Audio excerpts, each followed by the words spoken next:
So I had a course of 200 students and I wanted to run interactive orals with those students. Each oral was 10 minutes long and I wanted to book students in during the exam period. So I had a particular 2-week window.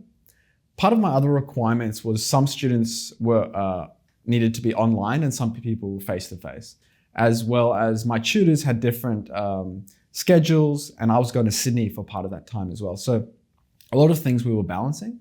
So I used Microsoft Bookings to basically link with UQ Calendar to solve the scheduling issue and also to give students flexibility of when they can book. So, it was during exam period, so I wanted students to be able to book around other exams and have that flexibility. I also wanted a system that could send reminders and send confirmation emails and was UQ branded and professional. So that's what I used Microsoft Bookings for. And yeah, it worked really well, it saved time, and was a great system, and I would recommend it. Yeah, so there was a variety of benefits to using Microsoft Bookings. Primarily, I think the biggest benefit is speed and efficiency. By having a booking link that we can just send to students, which linked to our UQ calendars, I think that was the major benefit. It was seamless, it was quick and easy. Yes, it requires a bit of setup beforehand, but it's really kind of minimal. And then we just send that link to students, they book. It's all very professional. They get a confirmation email. Before their booking, they get reminder emails.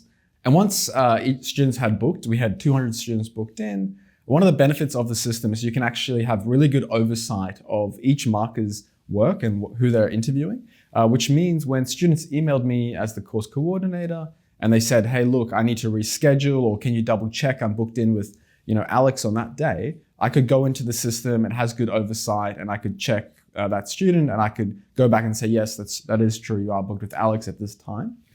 So that is a major benefit, having that kind of oversight of all the markers' work.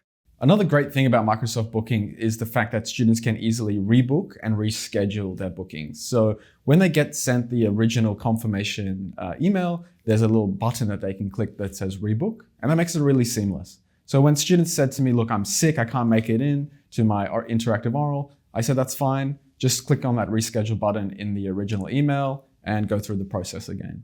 So it's all very seamless. Everything is kind of thought out with Microsoft Bookings, saves a lot of time, a lot of hassle. My advice for other course coordinators and lecturers using Microsoft Bookings is to first use it. I think it is a really good tool. It will save you a lot of time. Something that I think you should carefully consider is the buffer time before the event and after the event.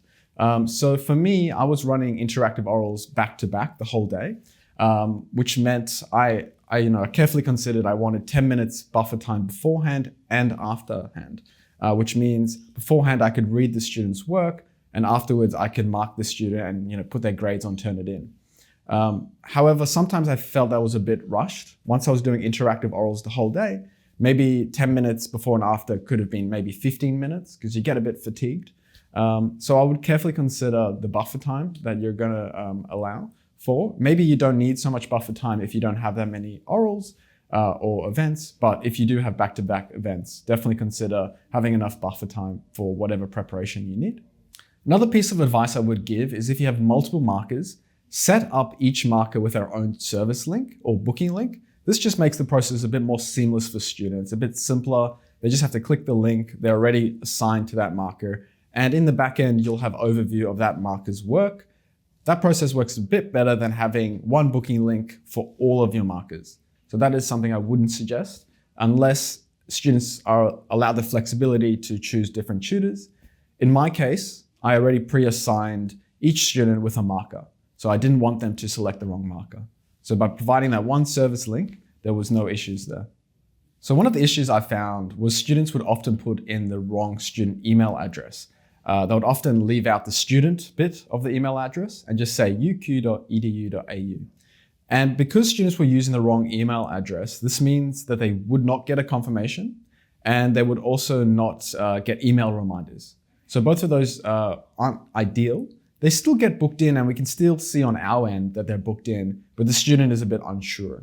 So one piece of advice I would say is make it very clear to students what email address they need to use. Maybe in a lecture, spell it out and teach students that they need to have that student bit on that email address. because without it, you're going to get lots of emails being bounced back to you. It's going to cause a bit more administration. So the biggest thing I wish I knew is that issue with student email addresses, with students often inputting the wrong email address. The other piece of advice or the issue that I kind of faced was tracking who has and hasn't booked. While you can see on the back end of Microsoft Booking like a visual view, you can't search for a particular student and figure out exactly when they're booked. What you have to do is download like an Excel spreadsheet and you'll see, and you can search that way. I just wish I kind of knew that beforehand. It's not a big thing, but just knowing that you have to make that download to see the spreadsheet of who has and hasn't booked is something you'll have to do. And then if you want to track, for example, you have 200 students and you want to contact 50 students who haven't booked, it's going to require a bit of time on Excel and doing lookup formulas with your gradebook to see who has and hasn't booked. There isn't that integration between Microsoft Booking and Blackboard yet. I'm not sure there ever will be. So probably like with most tools, you will have to do a bit of Excel wizardry to figure out exactly who has and hasn't booked. But that requires a bit of time, but I think that's a limitation of most tools, but something just to keep in mind.